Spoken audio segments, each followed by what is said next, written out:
haven't covered briefly, and then we can elaborate things that you may have special interest in, or things that were unclear.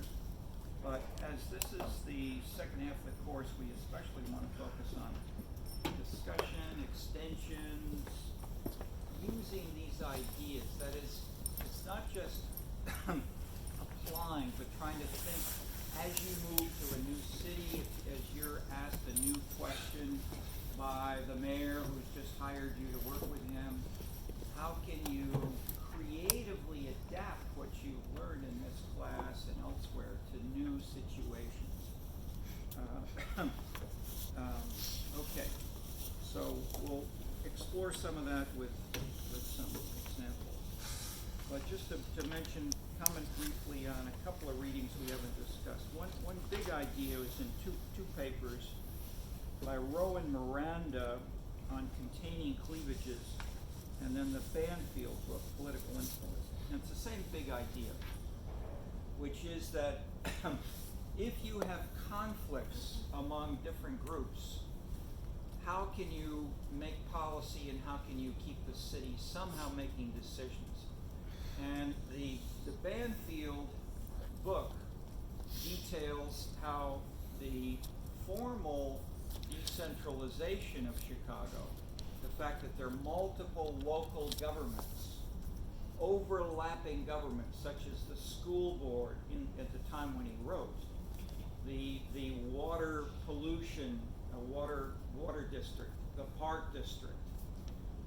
Roughly in Chicago, I think the number's about, or it was about 70%, something like 70% of the monies spent in the overlapping county area of Cook County are not spent by the city of Chicago. They're spent by non-Chicago governments. And if they have often separately elected leaders, separate budgetary dynamics, how can you pull them together? How can you make sense of this? And I had a visitor who was a consultant and professor from Moscow a number of years ago. Let's say it was it was a number of years ago. And he described the same problem I just told you of. He said Moscow has too many separate governments. We can't deal with this urban sprawl. We can't deal with environmentalism. We can't deal with public transit. It's confusing. Do you have any suggestions of what to do from Chicago? And so I said, well, let's take you downtown. You can interview some of the top people who deal with this in Chicago. And I want to talk, and we're going to talk especially to the Democratic Party leaders. And he said, what should I ask? And I said, ask about whether or not the party can solve these problems.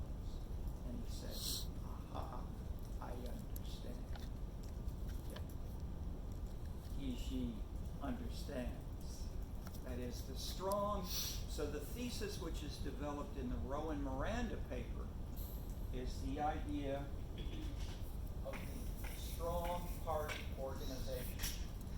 If you have fragmented governments going in multiple ways, that is, official, legally structured, budgetarily separate organizations, they can create chaos. If you have a strong party, it can hold things together.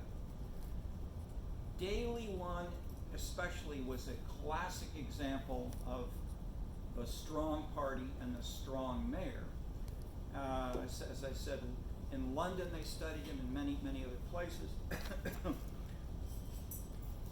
But the general idea of the strong party is much broader internationally.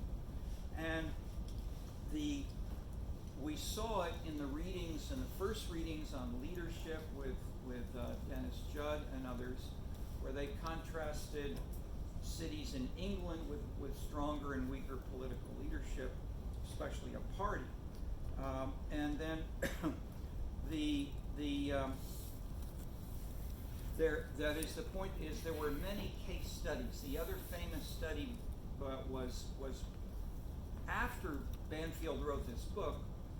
The New York fiscal crisis came along, and he then commented on the two cities, as did Esther Fuchs,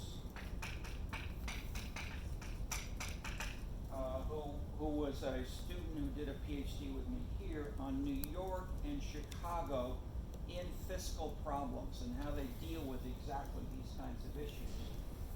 Rowan Miranda, I'm mentioning,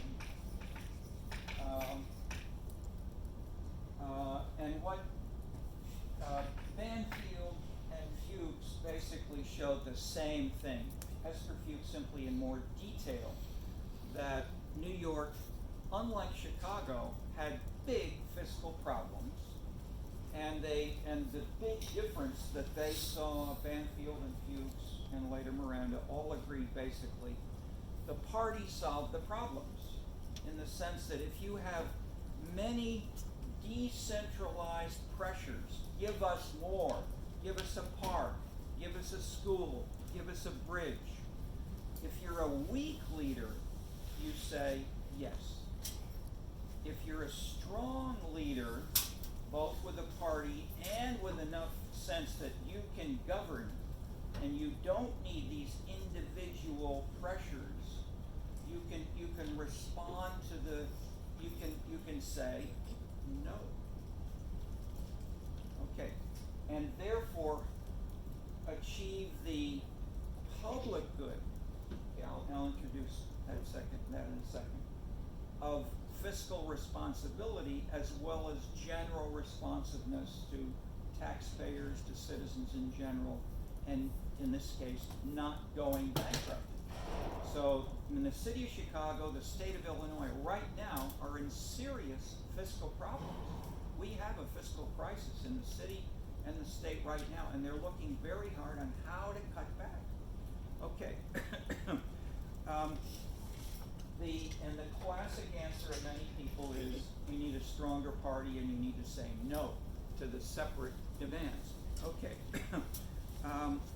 Let's talk about that a little more as we proceed, and then let me briefly mention what Miranda did specifically was to say, let's look at not just two cases, let's look at all cities in the U.S. over, I think, 25,000. He used the data that we had at the time, and he used measures that we had of strong parties. That is, we have generally what we have is to try not to talk about just one strong and one weak. Is to say how strong, what is the relative strength across many different cities. That way, you can convert the dichotomy into a variable. And so Miranda did this. He could then build a multi-causal model, building on Max Weber, in the sense that there are many other factors also affecting budgets and church decline and everything else we're studying. So he built a multi-causal model. He had a large number of cases. He then added the strong party organization, and he found Banfield and Fuchs were right. In general, that is, it added some impact above and beyond income, education, poverty, crime, ethnic makeup, etc. He controlled all those things, which Banfield and Miranda did, which Banfield and Fuchs did not. Okay, so that reinforced on the one hand this finding. The second related finding was that it did not hold in the first term of the mayor. So new mayors, including Mayor Daley in Chicago, when he first came to office, spent much more money. He was building his political following by paying them off. But after he did that, and he got stronger and stronger and stronger over the years, generally, he was more and more fiscally conservative. There were no unions. That is, there were almost no unions in Chicago under Mayor Daley 1. Only the bus drivers were unionized. Police, fire, everything were not unionized. And he paid them more than the market average. He didn't try to hold their wages down. He said, we'll pay you a a good wage, and he did, but without the union, and he governed without any union involvement, and the party thus was far stronger. That drastically changed with Jane Byrne. She had big strikes, lots of confrontations, and she was fighting with the party at the same time, and the unions had made a lot of new many of the firemen said, we want to have, but we think we may want to have a union, and Jane Byrne said, no, you don't. And so she refused to work with any of the firemen in the union, and she hired a completely new fire department. Hundreds of new firemen were built up. So Chicago had twice as many firemen. So the strike went on for months and months and months. It was very tough.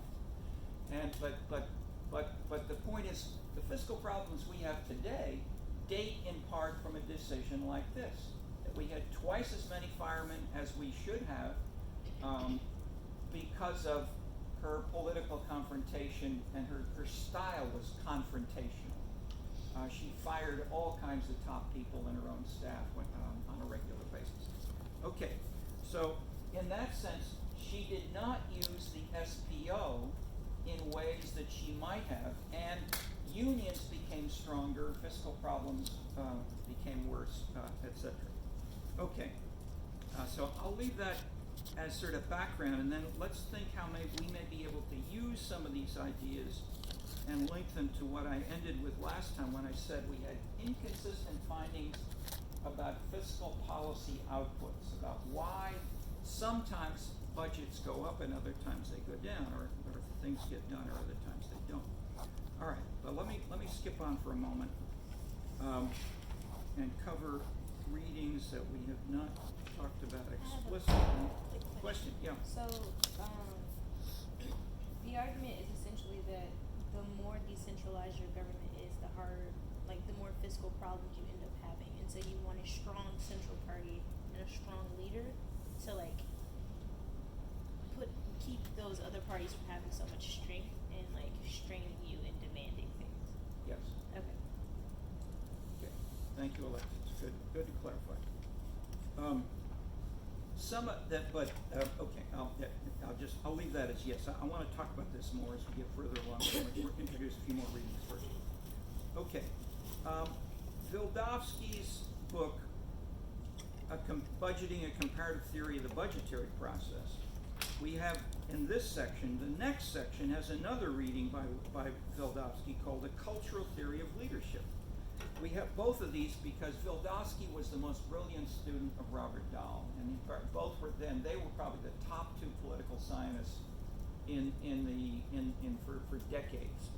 Very smart people, and they also adapted, they were also very engaged in policy, and they changed their theories as new issues arose that political and government leaders had to confront. The first half of his career, Vildovsky basically said budgeting and policy is incremental. We do this year what we did last year plus an increment. So if last year we spent so much on police and fire, we'll have the same budget as we did last year, but we'll add maybe 4% for everybody all across the board. And that's budgeting. Okay, not very interesting, not very politically engaged, not very responsive to citizen specifics or to changes. Then what happened? In 1978, 76, I guess, was Proposition 13 in California, when the citizens of California had enough. There were enough of them signed a petition for Proposition 13, cut local property taxes by roughly half, especially on individual homes. And it was a huge campaign. All the political top leaders, the governor, all the mayors, all the civic leaders, the League of Women Voters, PTAs and so forth said, don't cut the budget. This is a beautiful state. We have state universities, we have freeways, we have parks. you'll destroy the state if we do this. 66% of the citizens said, cut the taxes. And the most visible leader, the most charismatic leader through this was Jerry Brown, who was governor at the time. And the day before he said, you will destroy the state if you pass this. The day afterward he said, the citizens have spoken and I will implement fiscal austerity with all the powers which have been given to me. He completely reversed his position in one day.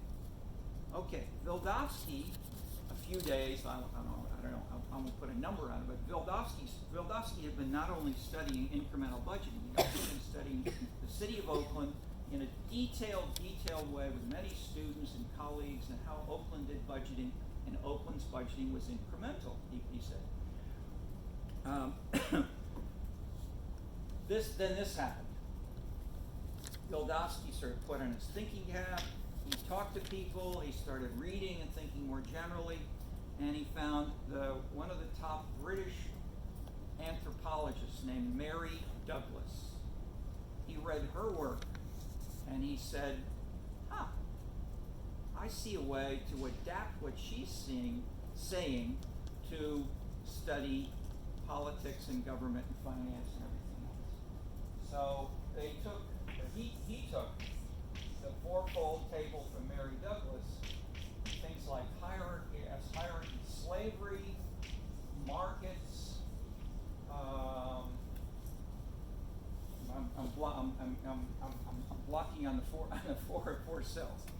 I won't fill them right in for you here now, but basically these are four distinct competing political cultures which she had used and he then adapted in many different ways.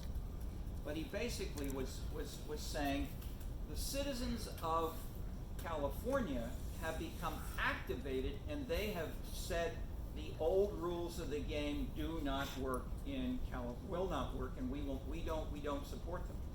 This then went further with the paper by Rufus Browning, Dale Rogers Marshall, and David Tabb, called Racial Politics in American Cities, second edition. Okay, what they showed in a detailed case study in their first edition, they studied the Bay Area, 10 cities in the Bay Area.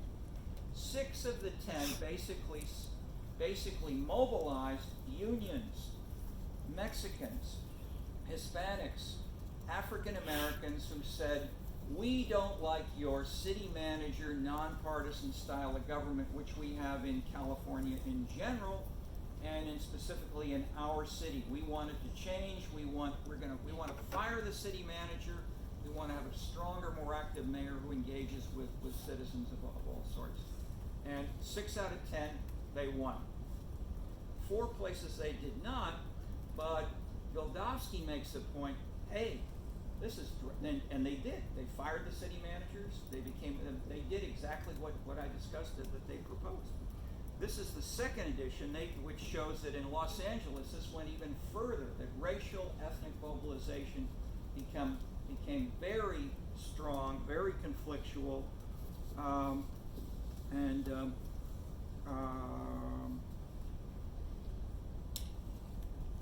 punctured by an election of the Republican mayor Riordan in LA. Local diversity, specific tactics of political activism have clearly differentiated. But big cities, big differences by neighborhood, lots of conflict.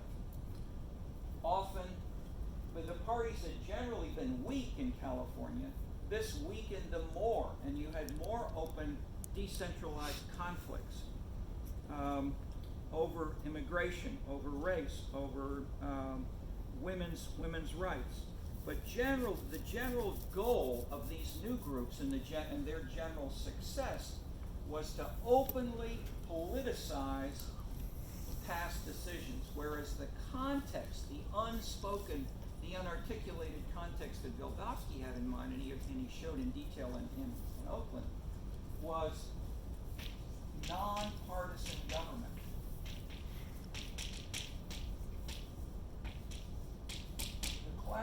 The classic summary of this was there's neither a Republican nor a Democratic way to pave a road. It's an engineering decision. And we don't want politics in how you pave the roads. That was 1910, 1920, 1940, 1950, 1960. Managers were engineers frequently. They were not party activists. They were not interested in politics. They wanted to pave the roads. They wanted to build freeways. They wanted nice, okay, so physical structures. And that was the goal. The mobilization led them to be fired, and that style of government became more openly politicized in ways that continue today. and this happened, and so the follow-up did this not just in LA, but showed that this happened in part after 1968, and with the rise of the counterculture, with the rise of these new social movements, NSMs, women, environment, gays and lesbians later on, human rights. These new issues were called new because they did not fit the normal party program of left and right. They were so-called social issues. That was the initial link. These were social issues, and how to deal with them in left-right terms, because they were often independent of fiscal policy. So social and fiscal issues variously can be compared and said, and for by cities, by leaders, by programs, by ideologies, and political parties. Okay, so and these have become more and more important, and they're increasingly linked to the ideas that we talk about as seeds. Okay, so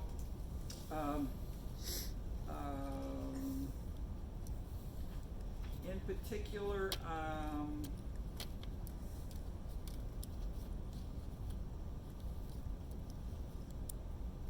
I'll add one big point from the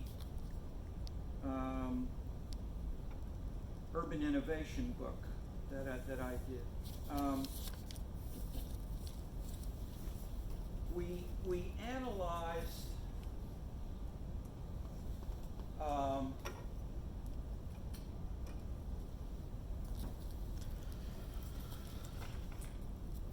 with Ed Getz, who worked at the time in the environmental section of the San Francisco government of then Mayor Dianne Feinstein, who's now a major political leader fighting with Trump and others in Washington. Okay, so Getz knew how she had been very active in promoting environmental responsive policies, first of all in San Francisco, and second, in general, in California. These were one of the new issues, and it was very actively and successfully compared to other, that is, they did more than most other places in the U.S. So I found out about this, and so he and I worked together. He did a national survey of all the cities in the U.S. and asked, do you have any policies which limit or control growth, economic growth of development, new buildings, new zoning, things of that sort? And so we found that maybe a third of the U.S. cities did have some kind of agency or organized, let's say, in terms of our framework here of we have political leadership and we have these organized groups. Okay, so the new social movements, environmentalism, is one kind of new organized group. So the point I'm making here is, what's the relationship between these and policy outputs, and how does this interact with SPOs, globalization, and so forth? Questions here. And the interesting finding was we had 5 case studies: San Francisco, Boca Raton, Florida. That is, the places that were national leaders in implementing environmental policy. And then we had surveys. I think we had 4 surveys of state of California, national survey, the ICMA, the Ed Getz survey, and some of our colleagues. We put these together. The dramatic finding was we found the same thing in every one of the surveys: national, quantitative, case study, ethnographic, they all showed the same basic thing. As you had more concern with citizens, often in one local scandal, whatever, you had an organized group that became more active. It put on a lot of activities. The city councils resisted, and we then had measures of we had a FOWI item in our survey. How often do you vote against the majority of your citizens? And you may think nobody would ever say that. Lots of leaders, mayors and council members say, yes, I do all the time. But so if you just look at the proportion, the more often mayors and council members said, I vote against the majority of my citizens, the more the citizens organized into organized groups to vote them out. And they did. Los Angeles, the most important, most senior members of the city council were voted out, and the mayor the next day reversed his position on the environment because the campaign had focused on environmental protection issues. Okay, so in that sense, organized groups had clear, big, dramatic impacts on changing new mayors in some cases, or new council members, and new policies where they incorporated some of the concerns, as I said, in the Bay Area studies, and then in the same kind of same basic finding here. New organized groups, new successfully implemented policies. Okay, the new finding here in this reading is after you had the new mayor and council elected, what happened to the organized groups? I'll ask you. What do you think? Did the context of victory lead them to become more stronger and more integrally part of policy making, or something else?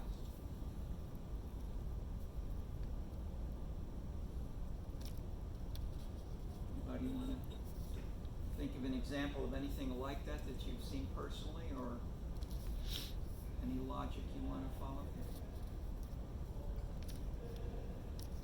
Well, they don't go away. Because they still have to hold people accountable. They don't go away. They can hold people accountable, for sure. I mean, there's a strong argument. You talking in general from watching your city of Detroit? No, I'm just speaking in general. Yeah, okay. And you read, I mean, in this course and in other courses, you may have read a lot about parties, organized groups, civic activism, etc. We had elections yesterday. Where and how do these matter? Okay, the dramatic finding, which is not, there's one journal called Mobilization, which is the major journal on social movements. And most of I've never seen a paper in the social movement literature that deals with the issue the question I just asked. Because, and it's interesting because what we found was, after the policies were implemented, the feedback led to the organized groups declining in importance. That is, if you become the mayor, you don't care so much about keeping the environmental group active, or maybe the LGBT group active, or the others. I won't try to generalize too far, but I'll simply point out that this feedback, at least in this case of the environmental organizations, led to the subsequent decline of the organized group activity, and ways that this feeds into the SPO kind of argument. That is, one way that you may have a solution to the conflicts among citizens and cleavages among different scenes or different issues is they win, and then that implemented policy carries the day and enough people continue that they stop fighting. Okay. And I'm simply throwing that out because I've had a number of exchanges, debates, emails, conference discussions with top people who are experts on this, and most of them completely disagree with me. Most of them say organized groups are the foundation of democracy. This is what Tocqueville talked about. If you don't have civic engagement, you don't have citizens participating. Putnam's idea of bowling alone. All these people are contradicting what I'm saying here. So these are open issues, And it's not as if it's one is right and one is wrong. The question is inevitably where and why and how much and what are the contexts which change this. But I'm pointing out with Yoldowski and Proposition 13 how this can drastically change policy making. After Proposition 13 passed in California, I think it was 76, 2 years later, 78, Massachusetts and Michigan passed basically the same thing. So for 2 years, people would say, oh, those are just the kooks in California. I mean, I started saying 2 years before that. In 1974, I started giving lectures and saying there's a taxpayers revolt going on, and nobody's paying attention to it. People threw tomatoes, they laughed at me, it's ridiculous. Look at all the total spending, it's still going up.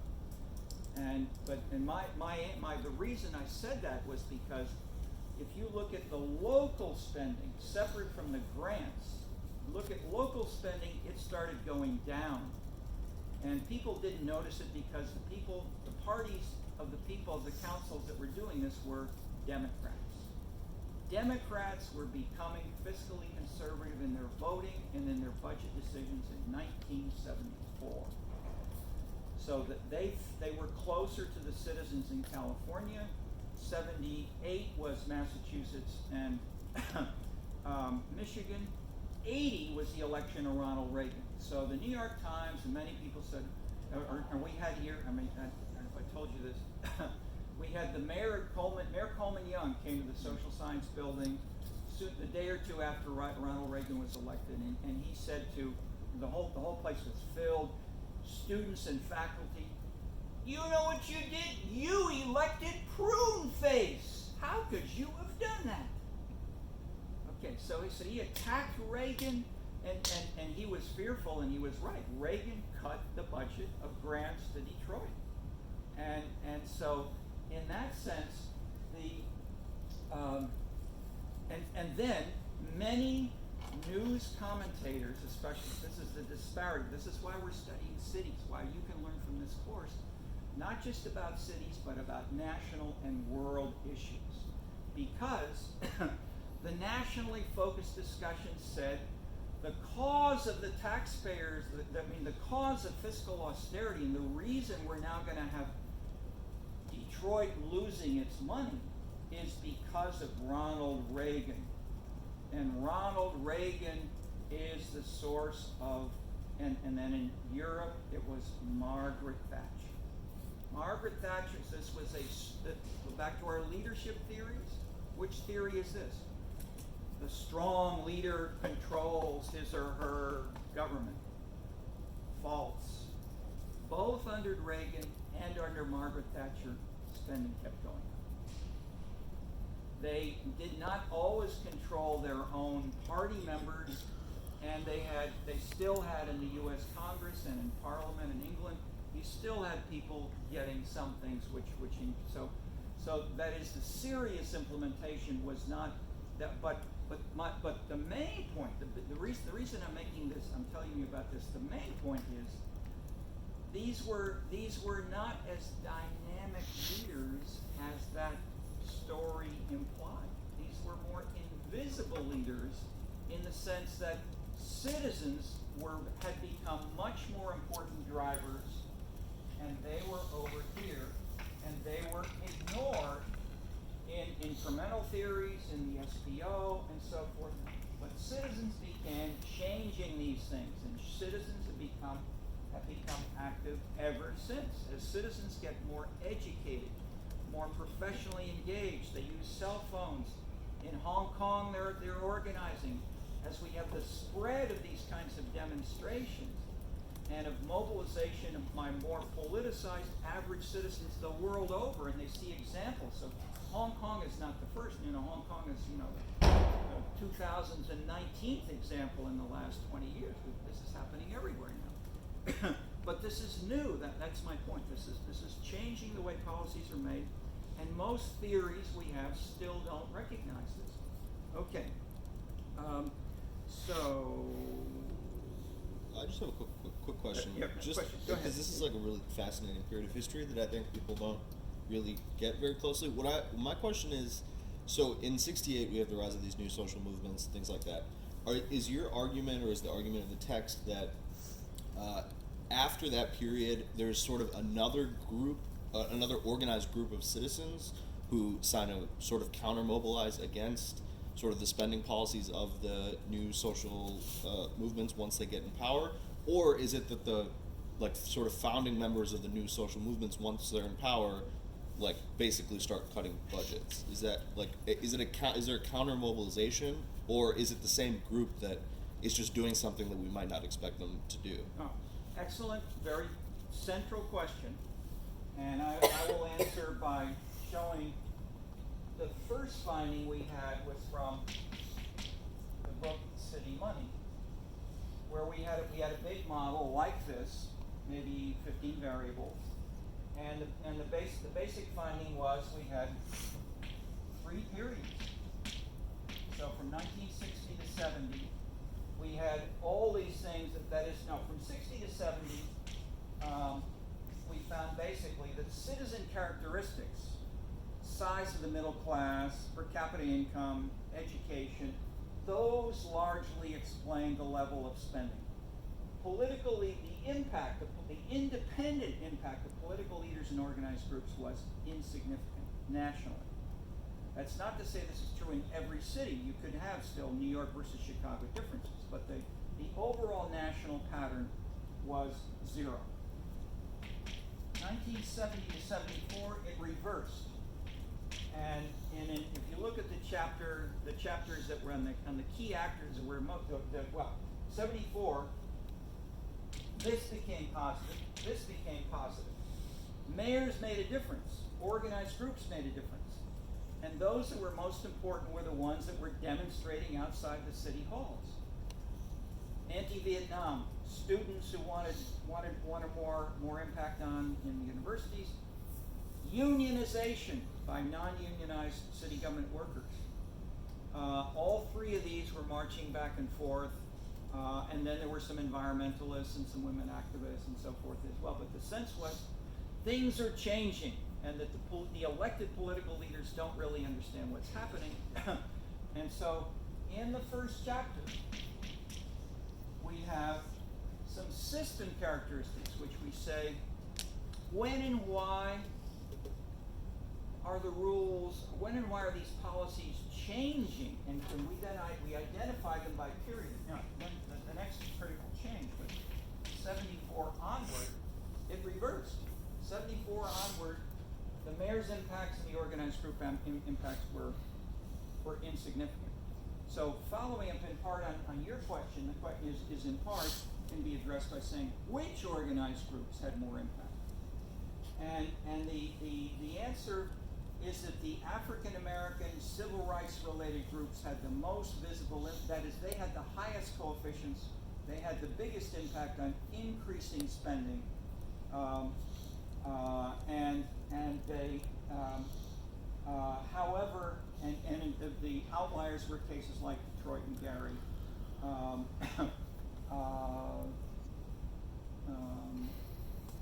I'll leave it there for the moment. But then what happened after 74?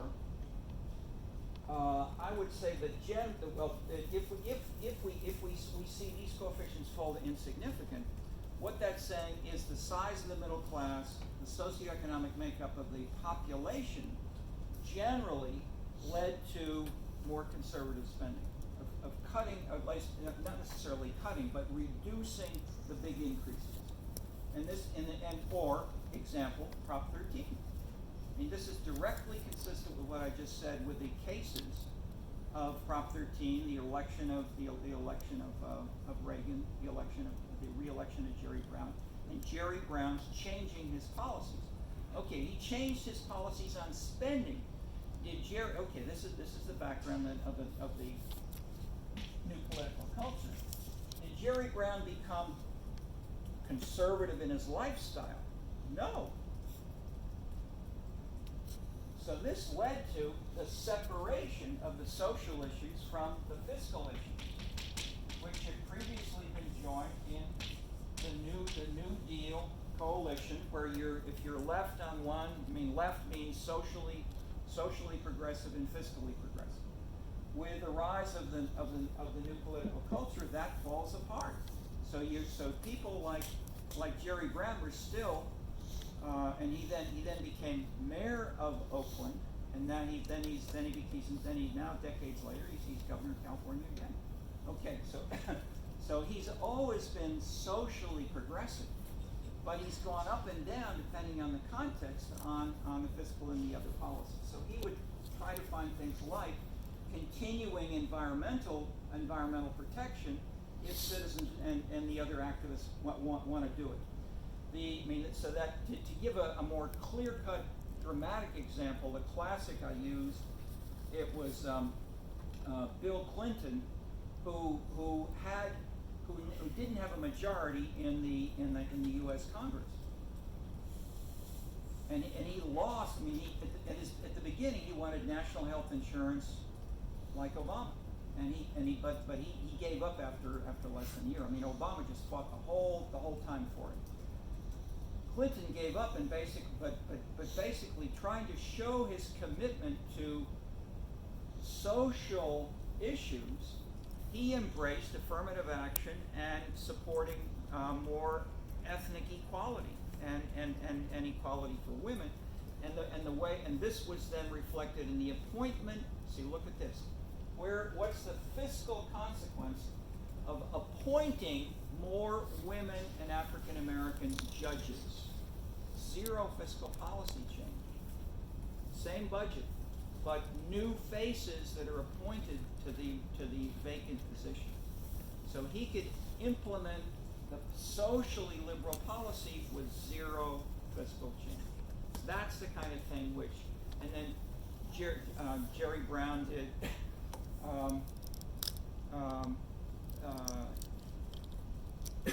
In England, basically, the new Labour Party did this after having said, we will continue Margaret Thatcher's policies fiscally, but we will follow socially liberal policies, and they did. Bill Clinton, Jerry Brown, etc. So at the beginning, these were just coups, individual political leaders, and we began to say, hey, this is not just a bunch of coups. This is an international major movement, and it's just that people don't want to recognize it for ideological reasons, of they're the traditional left, traditional right, or political scientists don't want to change their ideas because it's hard to think like. Okay, so all of the above is basically is the answer, but trying to find ways to navigate ideologically and say I'm continuing my environmental position at the same time that I don't want to have a bankruptcy with my kid. Okay.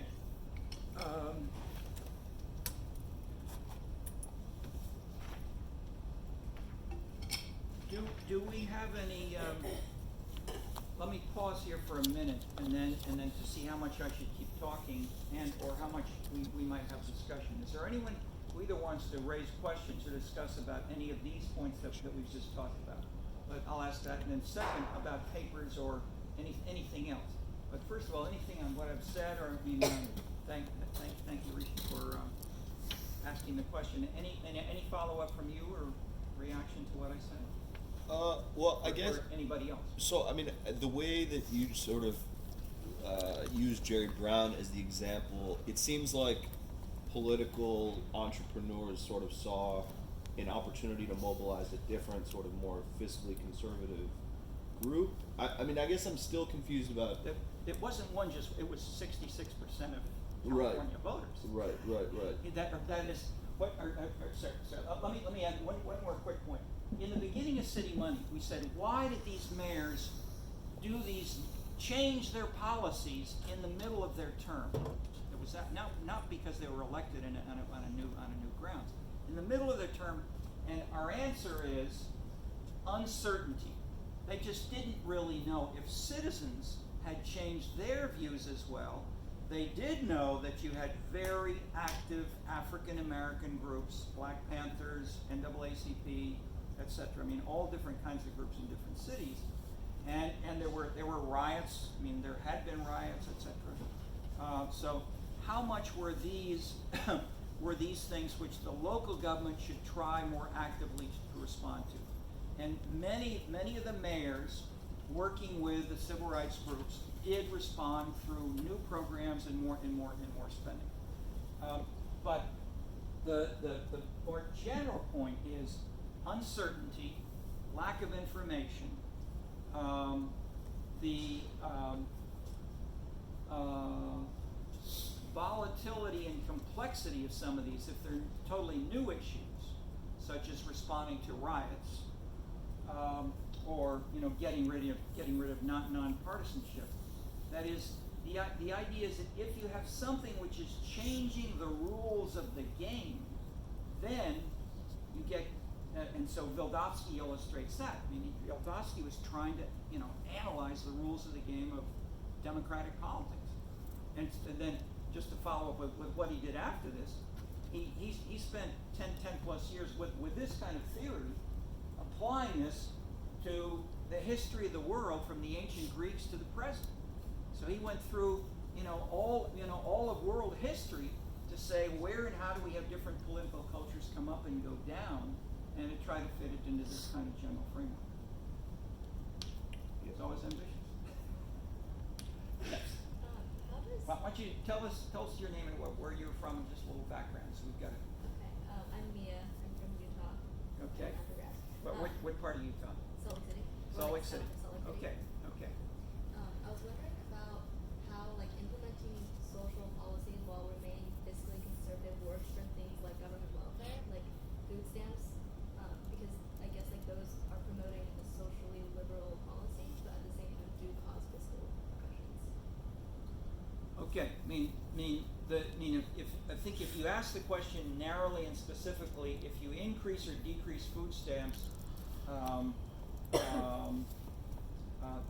would say it's a fiscal issue. It may be informed by a concern for the disadvantaged, a concern for minorities, perhaps, but it still is a fundamentally the policy specifically and narrowly is fiscal. If we look, however, to bring in one more example, if you want, how did Bill Clinton deal with the situation when the U.S. Congress had said, let's cut the whole AFDC? It used to be called welfare. It was American. It was AFDC. What's it? I forgot what it all stands for. But basically, it was child support for women who had children with no husband. Basically, it's called there were welfare mothers and so forth. Okay, so the Republican U.S. Congress said, let's cut this. Bill Clinton, as president, had the choice. He has a choice just like what you're talking about. What should he do? How could he join and show his socially sensitive policies to this demand for cutting the budget on a very central fiscal issue? Poor welfare mothers, you're going to take their money away? So what did he say? Anybody ever hear of his look up his speech. It's an amazing document. He talked for half an hour, whatever, maybe 20 minutes of the half an hour were 3 case studies of women, of mothers he knew. So he went back and he didn't just say, I'm caving into the Republicans, which is what the New York Times said.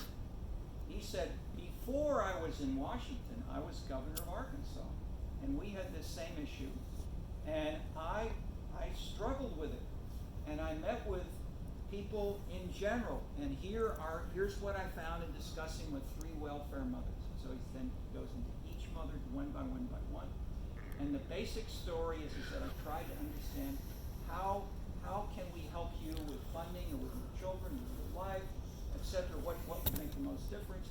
And his bottom line for each of the 3 was the mothers felt embarrassed, dishonored by taking the money, and it hurt them not personally, it hurt them when their kids were in school and their children came back and said they were ashamed of their mother because she was taking a handout from the government.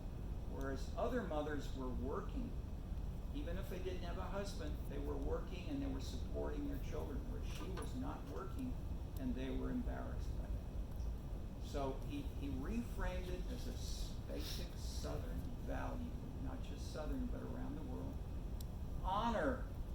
So he didn't talk about money, he talked about dishonored people. I want to give them their honor back. And we will help people who will no longer get as large a welfare check. We'll help them find some work along with some assistance. And if the work goes well, they won't need any welfare check. That's how he answered. Was it sleight of hand? Was it political Problematic. coloring? Was it reframing? Whatever. All of the above. Okay. Okay. But it was brilliant. So take a look if you want to see it. Any other questions along any of this? Okay. Let me look at. Let me mention one or two other readings.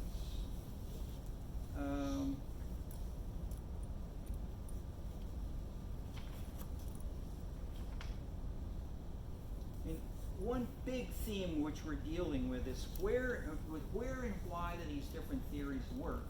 When we get new issues, new cities, new differences, and the readings we've tried to include here often they'll have one city or one theme, but they've also got bigger implications. And let me bring out a few of these. The one famous one is Walter Benjamin, Paris, capital of the 19th century, from his book called The Arcade Project. Okay, who knows anything about Benjamin? Little, lot, nothing. Not much. Okay. Some considered him the leading intellectual of Weimar Germany. Brilliant guy. He came from a strong Marxist background. He studied literature, he studied history, wrote essays about photography. He then spent serious time and he did a book on Berlin, and he went to Moscow under the communists, under Stalin and others to try to background Lenin and Stalin, how this was changing, how these were how were there lessons for communist intellectuals worldwide and party leaders, and then he went to Paris, and because he said some things about our Marxist analysis don't work in Paris. Why not? So he spent like Bildowski, he spent the second half of his life revising a fundamental theory which he'd worked with for the first half of his career. He never, unlike Bildowski, he didn't say I've changed and I'm following Mary Douglas's fourfold analysis. He said he basically quietly brought in individual variables that changed the theory. And so I'm going to say a few things here, but number one is the flaneur and the arcade. We get this cities. But before I get to that, just briefly, the bigger historic, get back to that, is industrialization. Industrialization and urbanization are the big drivers of the transformation which was stressed by Marx, by Weber, and others. This is world history. We went from being rural, decentralized, agricultural people to being cities, impersonal, industrialization, etc. And this in turn led to class conflict, mobilization of the proletariat against managers, etc. Okay, so that was followed by many people in different ways. I mentioned Berlin, then Moscow, then Paris. So the case studies from Engels. Engels did the empirical work for Marx. The empirical work that Engels did of the British factories looked as if, if you read Engels, it fits the theory. Okay, look at Paris. They started building some factories that were making smoke around 1800, 1805. And the Parisians said, "Stop! This is a beautiful city. We don't want any smoke in this city." So Paris never industrialized. Paris never had heavy industry, unlike London, Birmingham, Manchester, Chicago, Pittsburgh, Essen, the Rhine area in Germany. I mean, most of the world industrialized in the 19th century. Paris never did. How did they survive? That was the question. And what are the implications of this for Marxist theory? That was Benjamin's question. So who did he read? He read everything. He read all kinds of stuff. But one of the things that he very closely read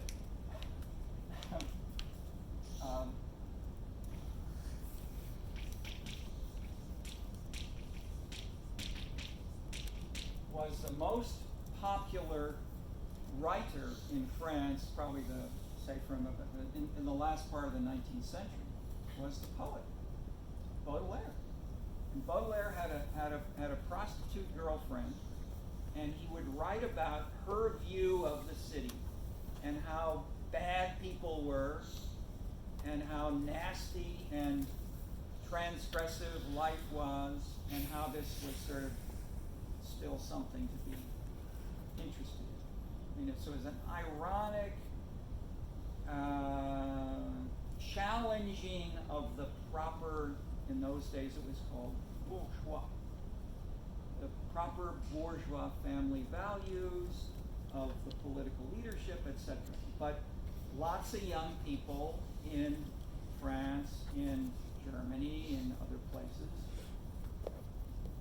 were very influenced by this kind of, and this then happened again in 1968, the counterculture. The counterculture goes back to Baudelaire, and before Baudelaire, Balzac. Okay, these were the originators of the idea of artists, bohemian, transgressiveness, etc., which we talked about a little bit earlier. Okay, so where did this come from? This is the kind of thing that Benjamin was asking in subtle ways. So he never published the book. After he died, most of it was assembled by the Harvard University Press, fat volumes, and one's called the Arcade Project. And what were the arcades? The arcades were lots of little shops. And in France and Northern Europe, we have great weather in Chicago. It rains all the time. Paris, London, Norway, and so forth, Hamburg. It's gray and rainy from October to April. It's awful. Here it's cold, but it's sunny. I like Chicago weather. Okay. And the issue is if it's rainy all this time, how can you have people shopping and coming to buy clothes, buy umbrellas, and how can the Paris economy work? Which, if it's going to work and they're not going to be having big factories, what can you have? The answer is consumption, not production. Consumption. How does consumption work? People looking at shop windows. How do you look at shop windows if it's raining and it's gray and it's lousy?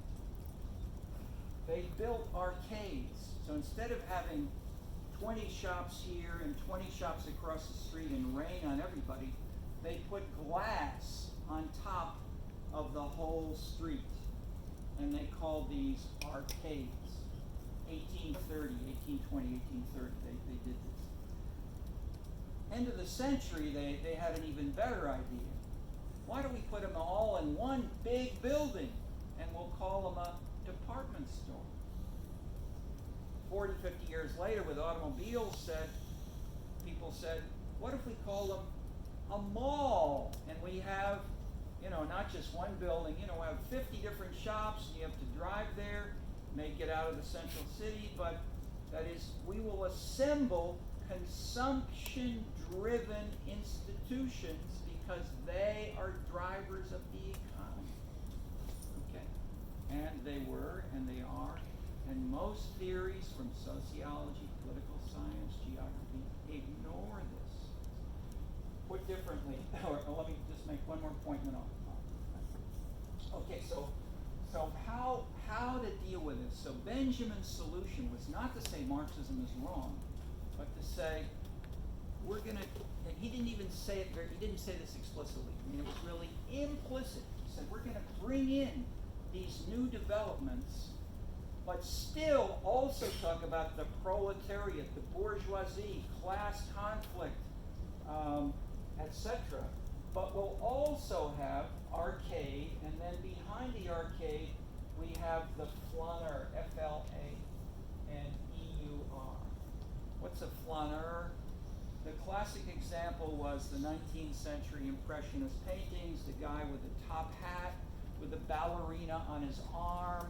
They stop in the shop windows, they look at the cravat, they look at the dresses, the shoes, they're shopping, they're talking, they're not, that is, in Chicago, all the visitors to Chicago through the 1920s, 1930s, 1940s, people come here from England, from Germany. Wow, people on Michigan Avenue are walking twice as fast as I ever saw. I mean, they're going to work. You know, they're making deals like this, and they're, you know, city. It's the windy city. It's cold, but okay. So the difference between the flaneur and the Chicago was dramatic, and the flaneur could do this under the arcade. But what's the big theoretical point? The driver, that the flaneur. We look at a model like this. We have a big new independent variable. And his argument was it changed the policies to say we want to have, and the French have, if nothing else in Paris, they've got tons of zoning. You can't build a new building without having it go dozens of zoning committees to say, will it change the beauty of the whole city? Will it change the beauty of your street? They're very explicit about aesthetics in that among the architects and planners and so forth. And they take these kinds of things very, very seriously. Okay. So from the flaneur to the political leaders, the organized groups responsive to them, and then the policy outputs basically were to say we want to try to have, well, so the classic actor, the big government actor, was the Baron Haussmann, and he destroyed the old Paris, which had lots of little windy streets, and Haussmann tore down, masses of buildings and built these grand boulevards where they would have walking and promenade as well as parks in the middle, or little bits of grass, and basically built the modern city of Paris, which has not changed substantially.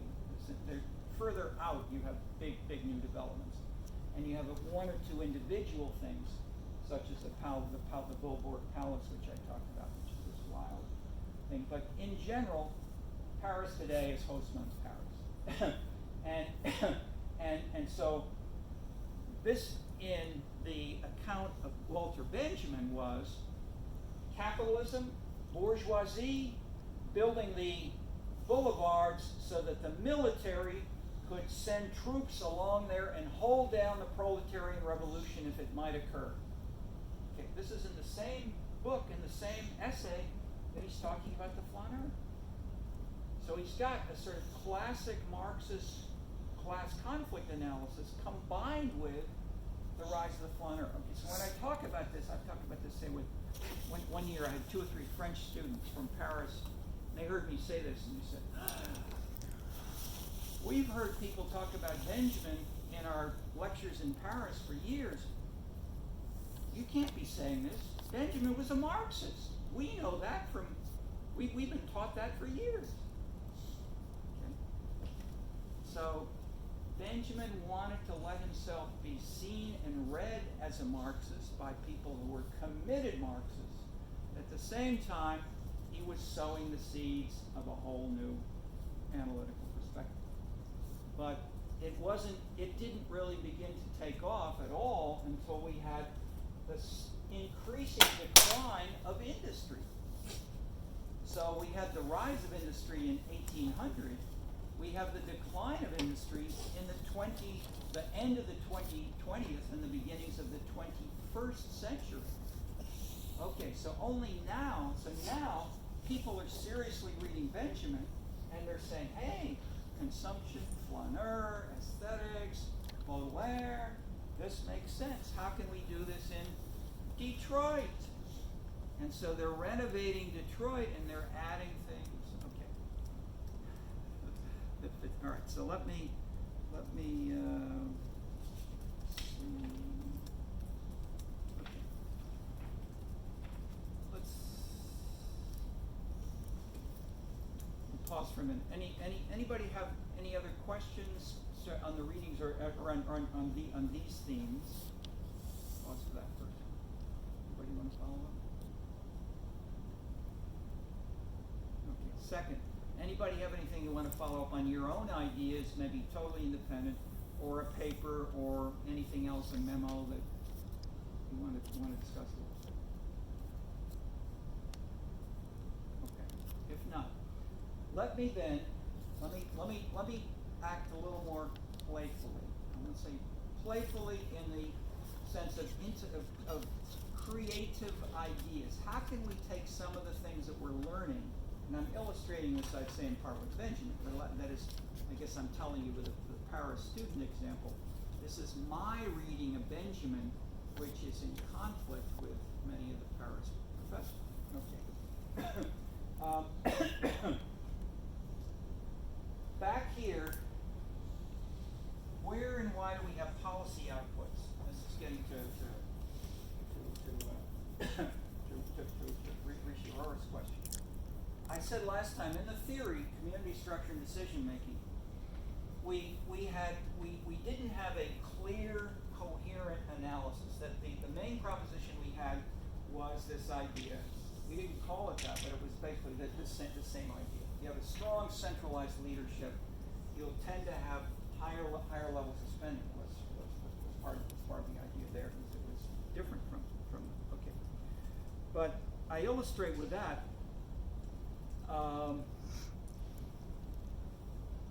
Question marks. I mean, where and how do these things relate to policy outputs? Especially, that is, how do we relate the social and the fiscal, and how can we explain growth of government and decline of government? Because we had contradictory findings, such as Bill Clinton's speech on welfare, for instance. If we just look at the SPO idea,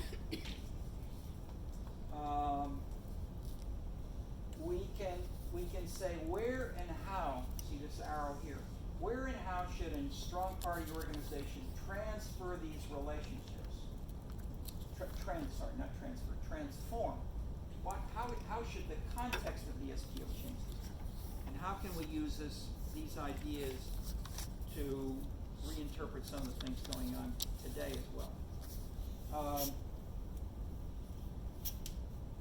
People in this field worried about this, talked about it a lot for 5 to 10 years before we had an answer. So don't think that these are easy questions. I mean, there are a lot of smart people were arguing, and it took 5 plus years.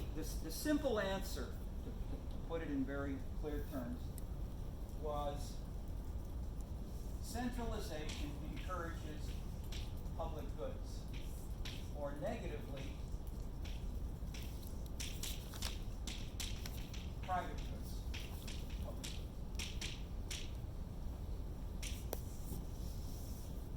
Okay, what does this say? What's a public good? Anybody? We have 20 economists registered for the class. Anybody want to give us what's a public good? It's a thing that everybody gets, even if you don't pay into the system. Yeah, a little louder. Everybody gets it, even if Even if you don't pay into the system. So like trash. trash collection. Removal, yeah. Or either trash on your street or trash collected that takes it away. Yes. Okay. So a public good is something everybody gets, even if you don't participate in generating the trash. So thank you, Alexis.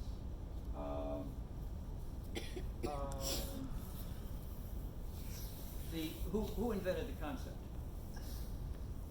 Paul Samuelson, first Nobel Prize winner in economics, USC undergraduate. When he got the Nobel Prize, I was walking home and I saw a headline which said, "Gary Boy wins Nobel Prize." Paul Samuelson, graduate of Gary High School, just won the Nobel Prize. Okay, so he's a local boy.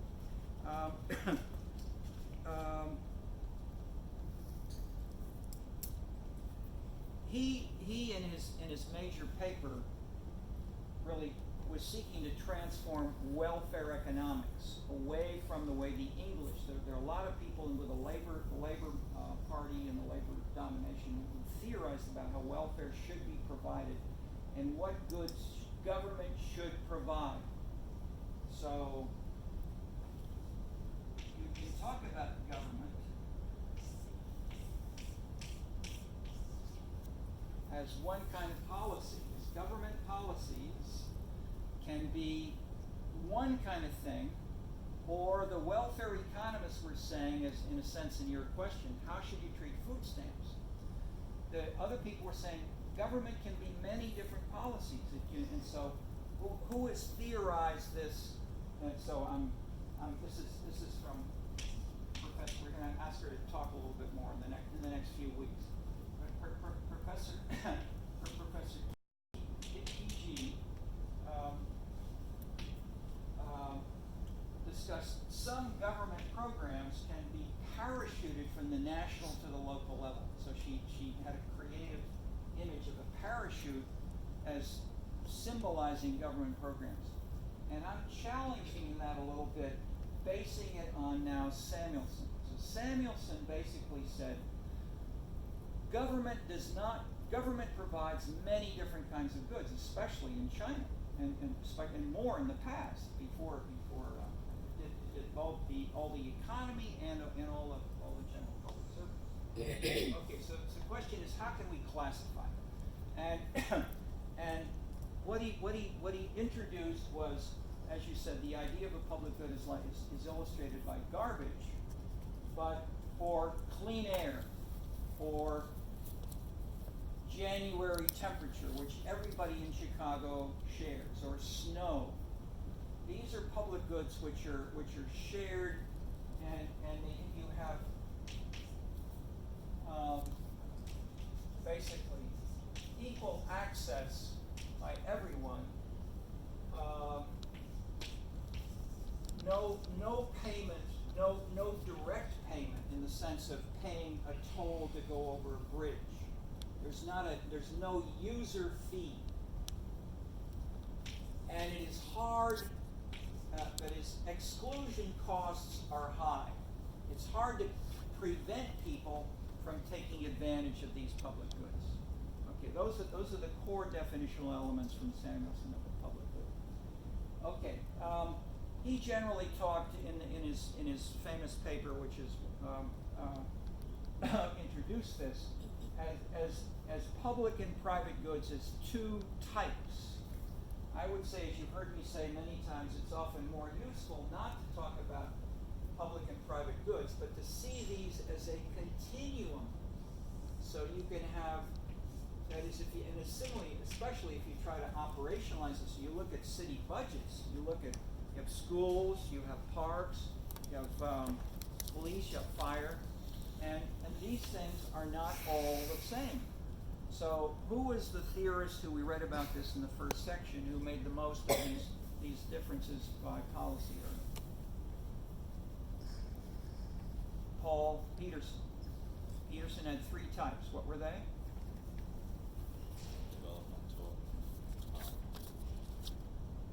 Developmental. Allocational. And redistributive. Yes. Okay, so Peterson said governments don't do one thing, they do at least three kinds of policies. And that maybe there's some dynamic in how these work, and so I'm following up on that idea. I'm not classifying just in terms of history, but I'm saying I'm following I developed this in part with Eleanor Ostrom. She was the first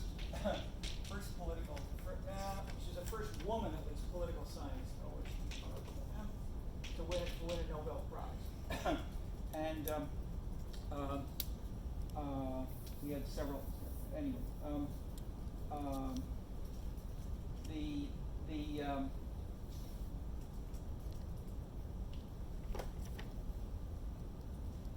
if you take not just budgets but other data, you can classify policies of government in terms of more pure public goods or more pure private goods. So a private good may be, say, a piece of bread or a welfare payment that goes to you as one individual who gets the check, or a job for a city. If I'm unemployed and the mayor gives me a job working for the city government, that job for me is a private good, even though from the standpoint of the city it may fold into the tax level, which is a more public good.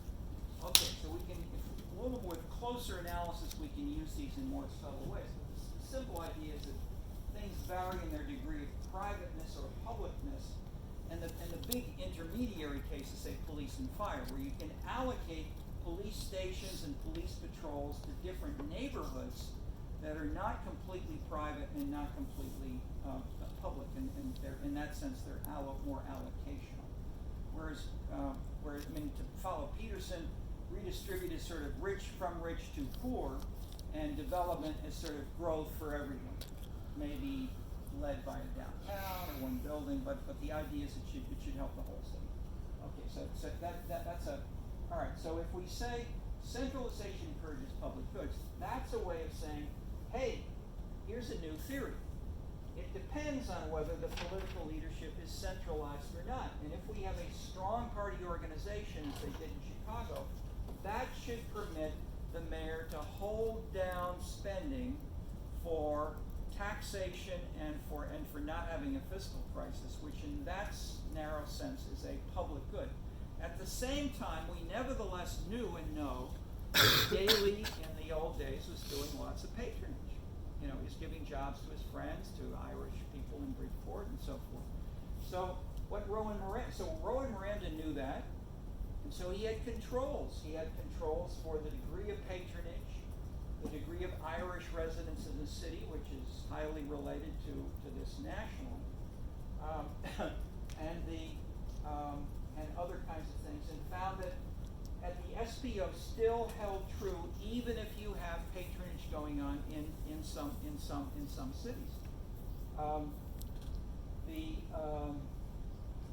So Chicago compared, say, to Pittsburgh, Chicago had more fiscal constraint, even if it had patronage. Pittsburgh had both lots of patronage and fiscal irresponsibility. The city basically had a real problem. That is, in the early years. Then New York had the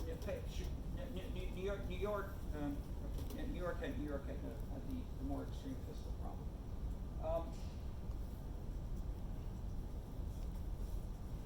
If we update, I don't know how far we want to go with that. Just throw out a few things for us to think about. If we think of Trump today and Putin today as people who say, I'm a tough leader. I may or may not have a strong party behind me, but how do we understand? So one question: how and where are Trump's policies different in terms of some of the big themes in our course? His tariff programs are anti-market. He wants to withdraw from the international tariff agreements and talk to individual leaders. You get 1,000, at least, I won't say, if you get 1,000, at least American economists, probably 999 are going to say this is absolutely stupid. And that is, they'd follow Adam Smith and they would agree the broader the extent of the market, the more everybody can benefit. Does that say Trump is wrong? Well, okay. How can we reconcile someone who's who's a Republican, taking some of these positions in terms of, I want to negotiate with the president of China or with Putin, and then fold these in with different kinds of issues. Okay, let's take Putin for a second. Putin, about 10 or 15 years ago, at least in the Western press, was framed as having a lot of trouble inside Russia. He was having women who were protesting, and he arrested them and put them in jail. He had gay activists who were getting missed, and so they used the police a lot, and they punished people who were challenging traditional Russian family values, especially the church. And he was clearly socially conservative, strongly against these kinds of things. And he was also against very much active citizen participation and greater moves toward democratic participation in that sense. His popularity apparently was going down. Then what happened? They had the Olympics, and Russia did very well in the Olympics, and Putin's support among Russian citizens went way up. Then they had Crimea. He took back, part of Ukraine. It's really Russia. It's been Russia a long time. Putin's support went up again. Then the stuff in the Middle East with Syria. Certainly with the Russian citizens, and maybe with some people in other places. So the point I'm making is, in some kinds of policies, your support can go up and down because you have a sense that you're finding what citizens want, and maybe if you know as leader, I'm saying I can be a strong leader in some issues, but I know I can't do everything. Maybe I should focus on those issues where my central control is an asset. And the classic arena is foreign policy and military decisions, which the president can make more alone. Whereas if you have instead the allocation of specific services and decentralized citizen rights, like women to decide how they want to dress or how they want to sing or how their relations with each other, or gays, or environmental issues,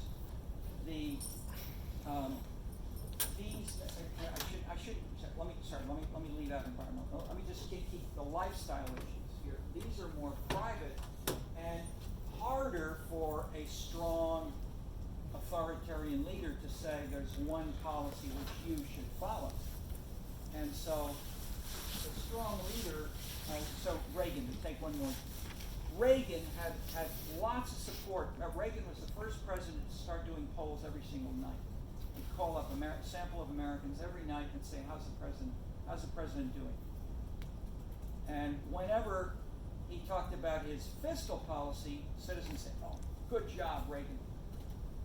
When he talked about his social programs, school prayer, abortion, and so forth, people said, oh, he's bad, I don't like Reagan. So he was popular on fiscal issues and very unpopular with most Americans. So in that sense, the leader, and so the advisors, and how much is Trump doing this? How much is Putin doing this? Maybe they're trying to follow and be active on issues where they can be successful and popular, and in a way that fits these kinds of things. And how can we reconcile that with tariffs and markets and with, say, negotiations with China and North Vietnam? The answer could be he's not necessarily against Adam Smith. Maybe what he's trying to do with the Chinese is expand the market, and especially, say, the Japanese, expand the markets that they can all work in equally. But the only way to get there is these are not narrowly workings of the market as in the past. These are bigger things. This is saying, that's like over here. What are the rules of the game about, say, the Japanese rice? I mean, the whole Japanese rice sector is highly protected. You don't have competition. You can't sell, African rice or American rice to the Japanese, or very limited. It's now changing a little bit, but basically the whole rice sector has been tariff, and so similarly in China, there are aspects of the Chinese economy that are excluded from international markets. So maybe what he's trying to do is not, or let's say, put it from the standpoint, I won't try to impute he's trying to do, that's too strong a statement. One aspect of this is that the style of centralization may be good for renegotiating the big rules of the game, but it may be bad for the workings of markets. Okay, I'll end there.